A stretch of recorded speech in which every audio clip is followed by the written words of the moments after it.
Okay, for this next lab, what we're going to focus in on is finding the voltage and the current at different points in a circuit. Okay, so to start with, you should have set up a series circuit.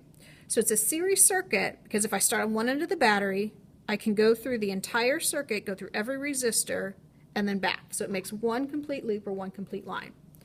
Okay, so the first thing that you want to do is you want to measure the voltage. So on my multimeter, I need to be set to an appropriate voltage range.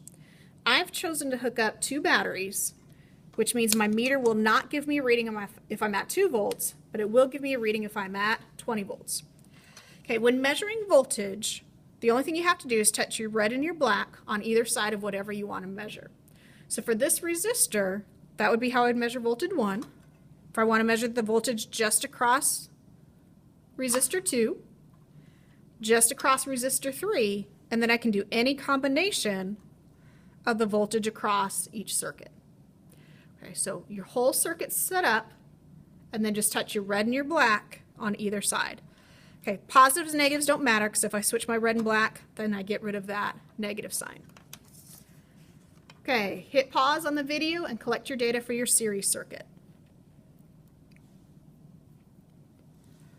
Okay, now what we want to do is we want to do our parallel circuit.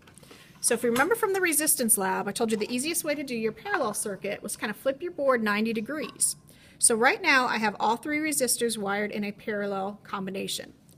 Then I need to add in the battery. So I've already got my 2 batteries hooked up to each other, but I want to hook my positive terminal to one side of the circuit, and then I need to make sure that I'm on the opposite side of the circuit when I connect the negative. So this side of the wire is going to go to this spring. So again, my white wire goes to this side of my circuit. My black wire goes to this side of the circuit. It doesn't matter which springs I'm on as long as I maintain kind of the opposite sides of that ladder, if you want to think of it that way. Okay, if I want to measure the voltage across my parallel circuit, same thing. I'm going to be set to the 20 volt range. If I want the voltage across any one resistor, I'm just going to touch my leads on the springs on any one of those resistors. If I want the voltage across the entire circuit, just make sure you go opposite corners. It doesn't matter which way you go, just do your opposite corners for voltage. Okay, same thing. Stop, hit the pause button, and collect your data for your parallel circuit.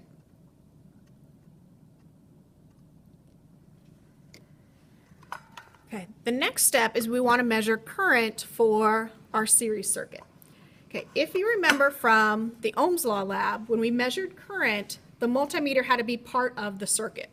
Okay, so the very first thing is I want to set my multimeter over to the amp range. Okay, if I'm at this setting, it means 200 milliamps, so it will go up to 200 but not over. If I click down one, I'm at the 20 milliamp range, so it'll go up to 20 milliamps but not over. If you notice, the difference between them is how many decimals that I'm able to get. Start at the 200 milliamp, and then if you can, we'll click down. Okay, but when you look at your schematic for the series circuit, basically these little circles are the different places of the circuit that I want you to break the circuit and insert the multimeter. So the very first one is before I even get to resistor 1, so in between the positive terminal and resistor 1. Where that corresponds to on the circuit board is this wire here. So what I'm going to do is I'm going to pull up this wire, break the circuit, and then my multimeter needs to complete the circuit. So I'm touching my red and my black, one on the spring and then one on the wire. Notice that I'm getting a negative value. If I switch my red and the black, it magically becomes positive. So that's my I0. If I want to do I1 is after the first resistor, but before the second resistor starts, which is essentially this spring. So what I'm going to do is I'm going to lift up the resistor so it's no longer in the spring. That's why I've broken the connection. Then I'm going to connect my red to the resistor and then my black to the spring. If you don't get a reading, just check some of your connections to make sure that it's tight. Okay, so again, there would be my I1. If I want to measure I2, I'm going to lift up this resistor, touch the spring, and touch the resistor.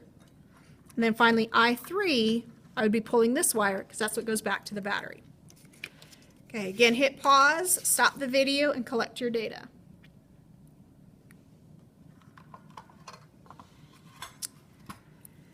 When measuring the current in a parallel circuit, we're doing the same thing. We're looking at all of the different parts of the different junctions. So I0 and I4, those are the parts where we go back to the battery. I1, I2, and I3, those are where the resistors are connected to the springs. So if I want to measure I1, I'm basically going to pull this wire because it's from my positive before I get to that resistor. So I'm going to lift up this wire, reconnect. One touches the wire, one touches the spring. If I want to do resistor 1, since this side was my I0, I1 has to be on this side. So I'm going to lift up the resistor from the spring, touch the resistor. If I want resistor 2, I'm going to pull up the resistor, touch the spring, touch the resistor.